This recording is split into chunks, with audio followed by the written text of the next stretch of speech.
అపోస్తలుల కార్యములు 21వ అధ్యాయము 24వ వచనం నుండి 21వ అధ్యాయము 33వ వచనం వరకు.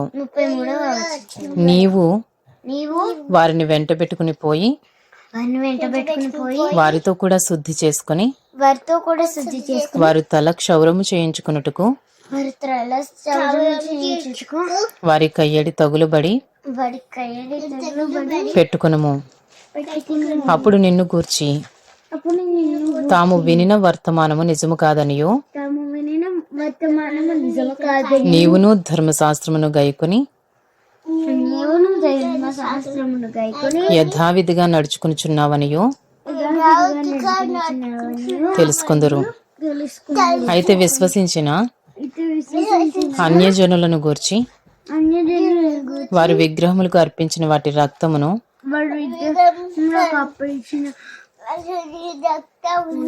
గొంతు పిసికి చంపిన దానిని జారత్వమును మానవలసినదని నిర్ణయించి వారికి వ్రాసి ఉన్నామని చెప్పిరి. అంతటి పౌలు మరునాడు ఆ మనుషులను వెంట పెట్టుకుని పోయి వారితో కూడా శుద్ధి చేసుకుని దేవాలయంలో ప్రవేశించి వారిలో ప్రతి వాని కొరకు కానుక అర్పించు వరకు శుద్ధి దినములు నెరవేర్చుదమని తెలిపెను. 7 దినములు కావచ్చినప్పుడు ఆసియా నుండి వచ్చిన యూదులు దేవాలయంలో అతని చూచి సమూహమంతటిని కలవరపరిచి అతనిని బలవంతముగా పట్టుకుని ఇశ్రాయేలీయులారా సహాయము చేయరండి, ప్రజలకును ధర్మశాస్త్రమునకును ఈ స్థలమునకును విరోధముగా అందరికిని అంతటను బోధించుచున్నవాడు వీడే. మరియు వీడు గ్రీసు దేశస్థులను దేవాలయంలోనికి తీసుకుని వచ్చి ఈ పరిశుద్ధ స్థలమును అపవిత్రపరిచి ఉన్నాడని కేకలు వేసిరి. ఎలయనగా ఎఫెసీయుడైన త్రోఫిమును అతనితో కూడా పట్టణములో అంతకు ముందు వారు చూచి ఉన్నందున పౌలు దేవాలయంలోనికి అతన్ని తీసుకుని వచ్చినని ఊహించిరి. పట్టణమంతయు గలిబిలిగా ఉండెను. జనులు గుంపులు గుంపులుగా పరిగెత్తుకుని వచ్చి పౌలును పట్టుకుని దేవాలయంలో నుండి అతనిని వెలుపలికి ఈడ్చిరి. వెంటనే తలుపులు మూయబడెను. వారు అతన్ని చంపవలెనని యత్నించుచుండగా యెరూషలేమంతయు గలిబిలిగా ఉన్నదని పటాలపు పై అధికారికి వర్తమానము వచ్చెను. వెంటనే అతడు సైనికులను శతాధిపతులను వెంట పెట్టుకుని వారి యొద్దకు పరిగెత్తి వచ్చెను. వారి పై అధికారిని సైనికులను రానువ వారిని చూచి పౌలును కొట్టుట మానిరి. పై అధికారి దగ్గరకు వచ్చి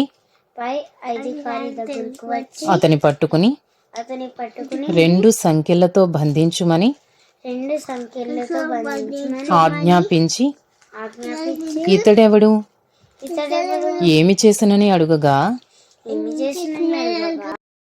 అపోస్తలుల కార్యములు 21వ అధ్యాయము 34వ వచనం నుండి 22వ అధ్యాయము 3వ వచనము వరకు. సమూహములో కొందరీలాగున కొందరాలాగు కేకలు వేయుచున్నప్పుడు అల్లరి చేత అతడు నిజము తెలుసుకొనలేక కోటలోనికి అతని తీసుకుని పొమ్మని ఆజ్ఞాపించెను. పౌలు మెట్ల మీదకి వచ్చినప్పుడు జనులు గుంపు కూడి బలవంతము చేయుచున్నందున సైనికులు అతనిని మోసుకుని పోవలసి వచ్చెను. ఏలైనగా వానిని చంపుమని జనసమూహము కేకలు వేయుచు వెంబడించెను. వారు పౌలును కోటలోనికి తీసుకుని పోవనయుండగా అతడు పై అధికారిని చూచి నేను నీతో ఒక మాట చెప్పవచ్చునా అని అడిగాను. అందుకతడు గ్రీకు భాష నీకు తెలియనా? ఈ దినములకు మునుపు రాజద్రోహమునకు రేపి నరహంతుకులైన 4,000 మంది మనుషులను అరణ్యమునకు వెంటబెట్టుకుని పోయిన ఐగుప్తీయుడు నీవు కావా అని అడిగాను. అందుకు పౌలు నేను కిలికియలోని తార్సు వాడనైన యూదుడను, ఆ గొప్ప పట్టణపు పౌరుడను. జనులతో మాట్లాడుటకు నాకు సెలవిమ్మని వేడుకొనుచున్నానని చెప్పాను. అతడు సెలవిచ్చిన తరువాత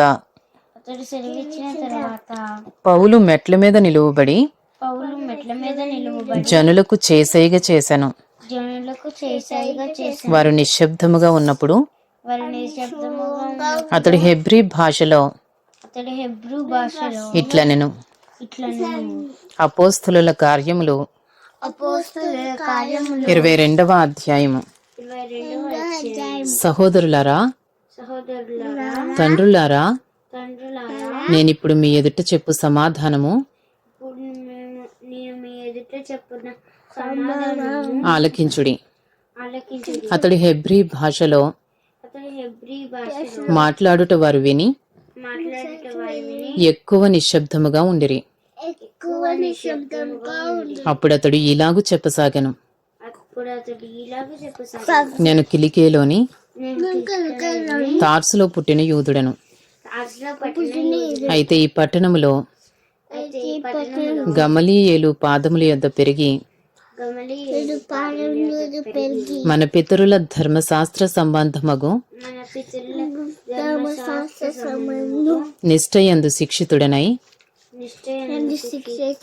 మీరందరూ నేడు ఉన్న ప్రకారము దేవుని గూర్చి ఆసక్తుడనయుండి ఈ మార్గంలోనున్న పురుషులను స్త్రీలను బంధించి చెరసాలలో వేయించుచు మరణము వరకు హింసించితిని.